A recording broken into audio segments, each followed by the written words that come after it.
أعوذ بالله من الشيطان الرجيم بسم الله الرحمن الرحيم الحمد لله رب العالمين وبه نستعين في أمور الدنيا والدين والصلاة والسلام على أشرف الأنبياء والمرسلين نبينا محمد وعلى آله وصحبه أجمعين ثم أما بعد رب اشرح لي صدري ويسر لي أمري wahlul 'uqdatam min lisani yafqahu qawli. Ang lahat ng pagpupuri, pagdadakila at pagsamba ay nauukol lamang kay Allah Subhanahu wa Ta'ala, at ang pagpapala at kapayapaan nawa mapasa ating propeta, si Propeta Muhammad sallallahu alaihi wasallam. Mga kapatid sa Islam, sa pagpapatuloy po ng ating pag-aaral ng sira o talambuhay ng Propeta Muhammad sallallahu alaihi wasallam, noong mga nagdaang episode o talakayin ay napag-usapan natin ang ilan sa mga kaganapan at pangyayari na nagkaroon ng malaking epekto sa kalagayan ng mga Muslim. At mayroong apat na pangyayari na kung saan ang lahat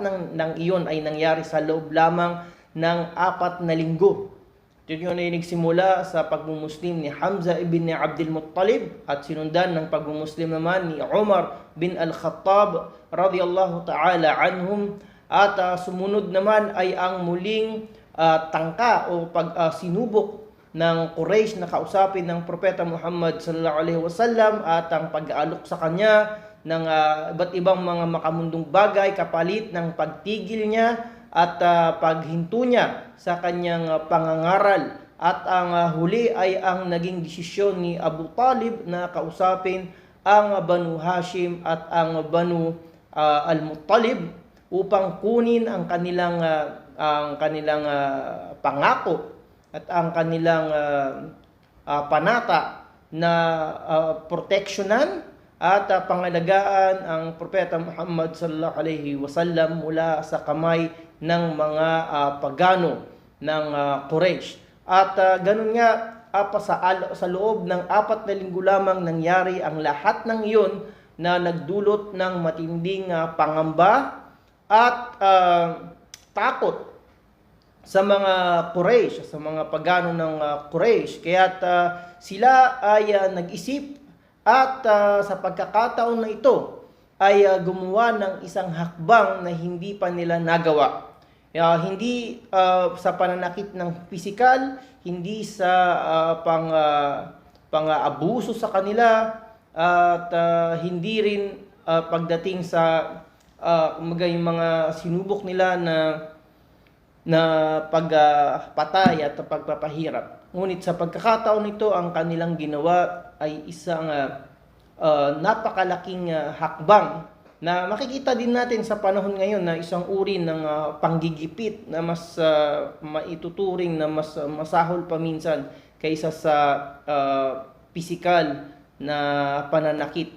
At yun nga ay nang magkasundo ang mga Quraysh o ang mga pagano na i-boycott ang mga Muslim, i-boycott ang Banu Hashim at ang Banu Al-Muttalib, maliban kay Abu Jahal na kabilang sa lahi na yon. So ang mga taga-Makkah o ang mga pagano ay nagtakda ng isang pagpupulong sa isang lugar o isang lambak na kung tawagin ay Wadi Al-Muhassab, at doon ay bumuo sila ng isang lupon o confederation na kung saan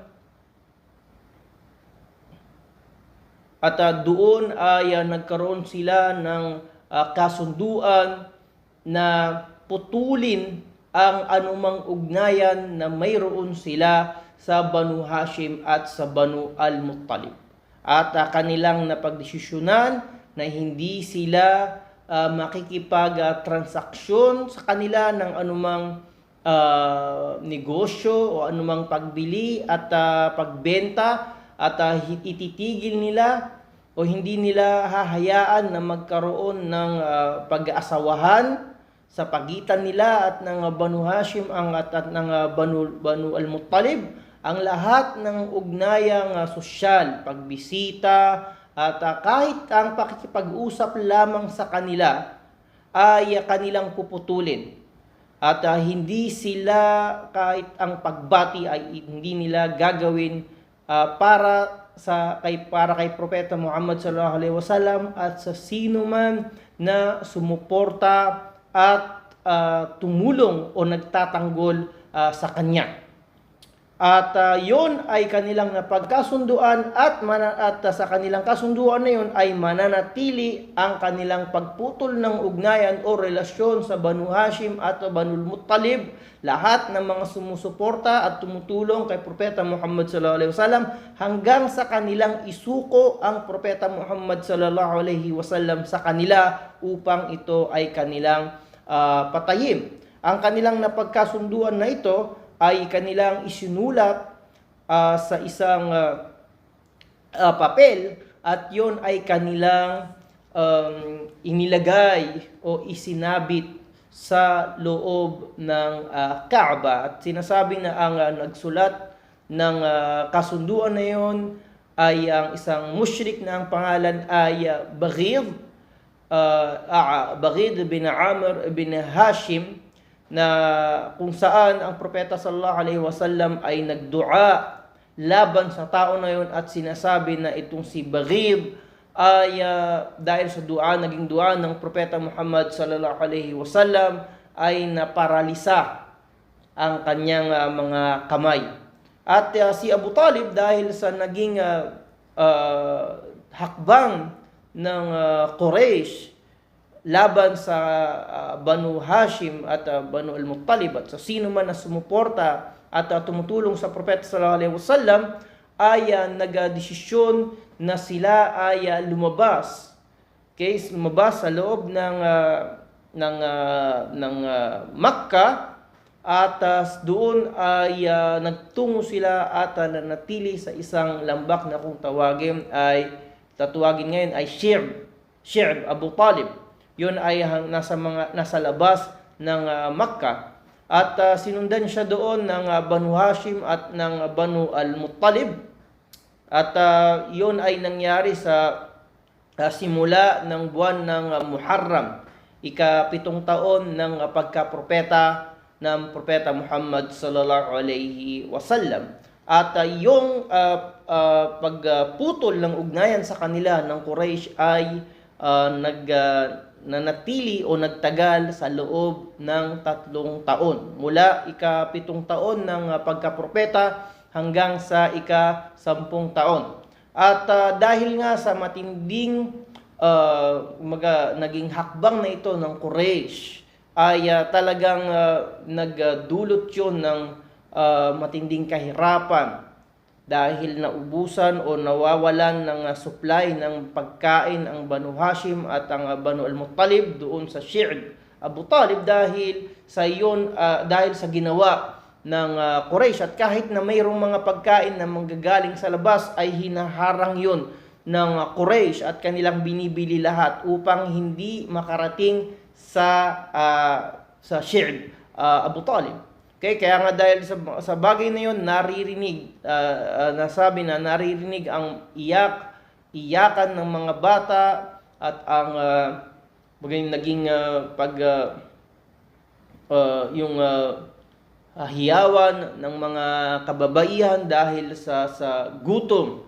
Kaya wala na silang makain, na sinasabi na kahit dahil sa sitwasyon na yon, kahit ang mga dahon ng mga puno ay kanilang kinakain dahil nga wala na silang makain at nauubusan sila ng supply ng pagkain. Maliban sa ilang pangyayari o sitwasyon kung saan ay mayroong mga taga Quraysh o mga taga Makkah na naghahatid o nagdadala ng pagkain ng palihim sa kanilang mga kamag-anak o kanilang mga kapamilya na naroon.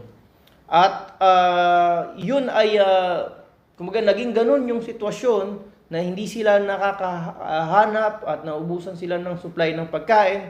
Sinasabi na liban lamang sa mga Ashhurul Hurum o dun sa mga pinagbabawal na buwan kung saan doon ay nagkakaroon sila ng pagkakataon dahil nga sa pagiging sagrado nung buwan na yon upang makahanap at makapagtabi ng kanilang supply ng pagkain. So, yun nga, hindi nila magawang bumili, hindi nila magawang at kahit mapagbentahan ng pagkain. At sinasabi na itong si Hakim bin Hizam na pamangkin ni Khadija radhiyallahu anha, minsan ay nagdala ng pagkain, nagpuslit ng pagkain mula sa Makkah, at yun ay nakita ni Abu Jahal at kanya siyang pinigilan ni Abu Jahal at upang hindi nga makarating yung pagkain na yon kay Abu Khadija. At yun ay nakita ni Al-Bukhtari, isa sa mga naging daan din upang mapawalang bisa o mapawalan ng saysay itong naging kasunduan ng Quraysh na pagputol ng ugnayan at relasyon sa Banu Hashim at sa Banu Al-Muttalib. So, nagawang pigilan ni Bukhtari itong si Abu Jahal at kaya naipuslit at nagawang makaalis nitong si Hakim, kaya nahatid niya yung pagkain sa kanyang tiyahin na si Khadija, ang asawa ng Propeta Muhammad sallallahu alaihi wasallam. Sa kabila ng mga naging hakbang na ito at matinding pahirap na ginawa ng Quraysh, ay nanatiling matatag ang Propeta sallallahu alaihi wasallam at nagpatuloy sa kanyang pangangaral sa kabila ng mga banta at mga banta sa kanyang buhay.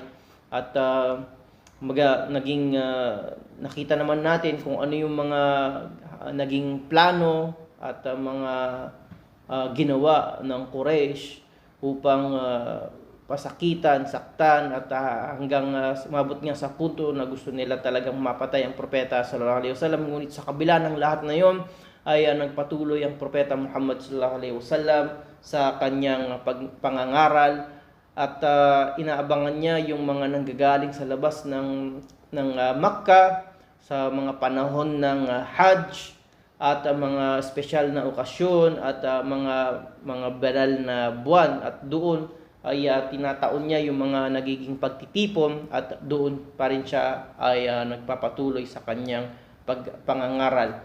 So nagpatuloy nga yung ganong sitwasyon sa loob ng 3 taon.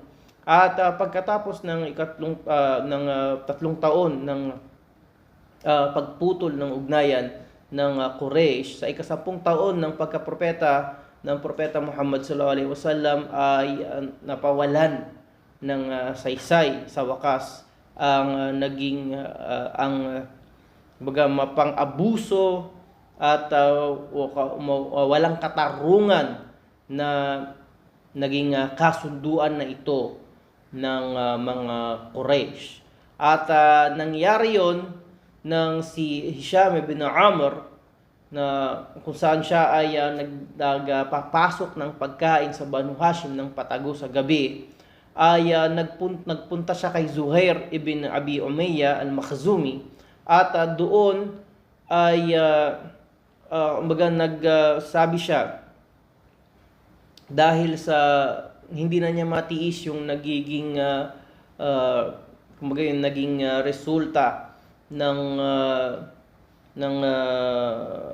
pangyayari na ito, ng ugnayan na ito, at ang isa sa kanyang mga tiyuhin ay nandoon sa Banu Hashim.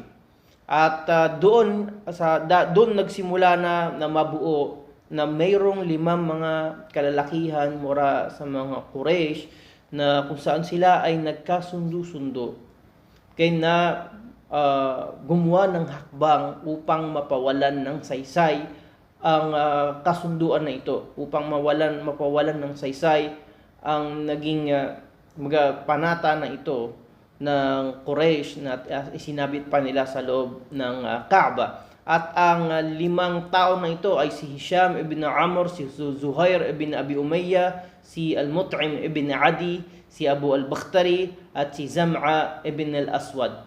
At sila ay nag-usap-usap at dahil nga sa kanilang mga kamag-anak na nandoon at dumaranas na matinding panggigipit dahil sa kasunduan na yon, ay nag-usap-usap sila isang gabi at pinlagplanuhan ang kanilang gagawin kinabukasan. At doon nga ay nagtungo sila sa Kaaba, at doon ay pagkatapos na magsagawa si Zuhair ng tawaf ng 7 beses sa Kaaba, ay kasama niya yung 4, ay pumunta sila sa mga kung saan nandoon ang mga Quraysh, at sinabi nila na paano ninyo nagagawang matiis na kayo ay kumakain at na nagdadamit ng maayos at umiinom ng maayos habang ang inyong mga kamag-anak na nandoon sa Banu Hashim ay patuloy na naghihirap at patuloy na nagsasakit. Kaya dahil sa walang katarungan na kasunduan na ito. So ito yung naging salita ni Zuhair, at sinang-ayunan yun ng 4. Pero bago yon, si Abu Jahal pala nung narinig na yon ay sinabi niya na sinungaling. Okay, at dahil nga napagkausapan na nila yon, nagtulong-tulong yung 4 na yon para sabihin na totoo na ang naging kasunduan ay hindi dumaan sa musyawara, hindi dumaan sa pagkonsulta sa amin, hindi man kinuha yung aming pagsang-ayon, sa halip yun ay nangyari sa desisyon ng ilang tao lamang. At yung kawalan ng katarungan na yon at hindi pagsangguni sa nakararami o sa lahat ay sapat na dahilan para pawalan ng saysay yung naging kasunduan na yon. At yung mga oras at panahon na yon ay nandoon si Abu Talib at narinig niya ang lahat na yon.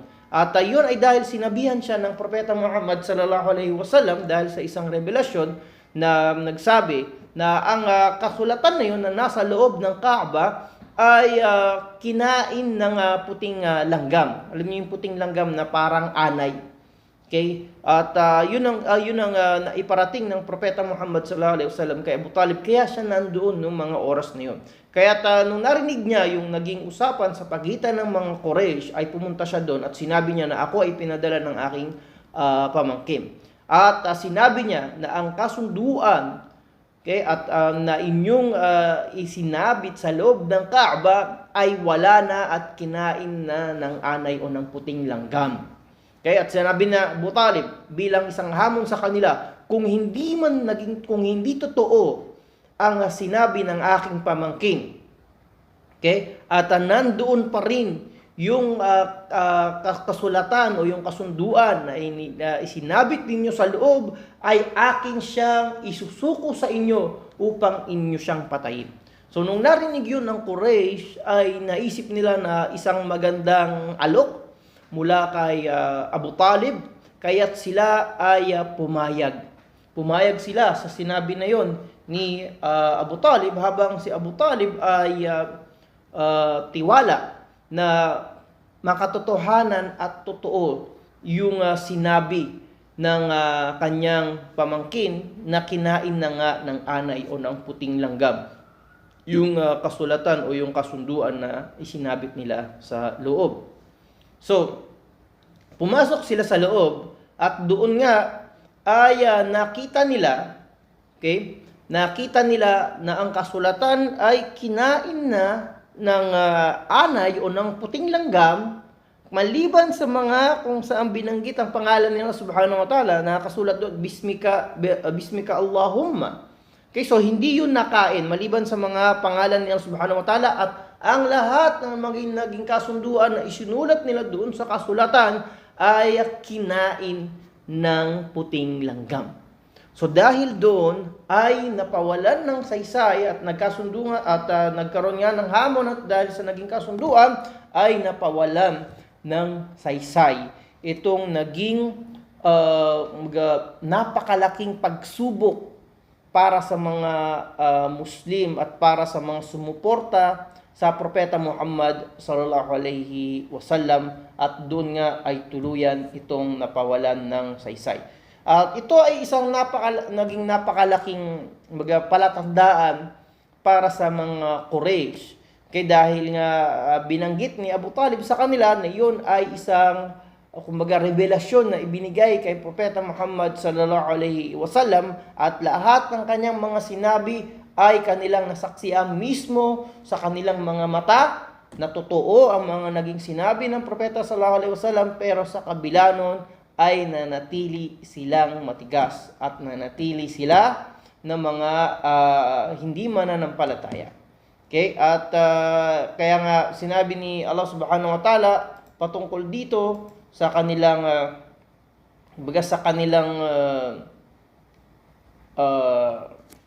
pag-uugali na ito o sa kanilang kasanayan na ito. Sinabi ni Allah subhanahu wa ta'ala sa Quran,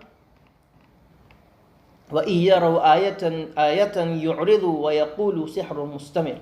Ang ibig sabihin, at kung sila at kahit pa mapakitaan sila o makita nila ng palatandaan at ito ay ipakita sa kanila, sasabihin lamang nila na ito ay isang tuloy-tuloy at isang tuloy-tuloy na salamangka. So ito yung naging huling 3 taon o yung naging taon na kung saan na sinubok ng napakalaking pagsubok yung mga naniwala at sumuporta kay Propeta Muhammad sallallahu alaihi wasallam mula ika-7 taon hanggang ika-10 taon.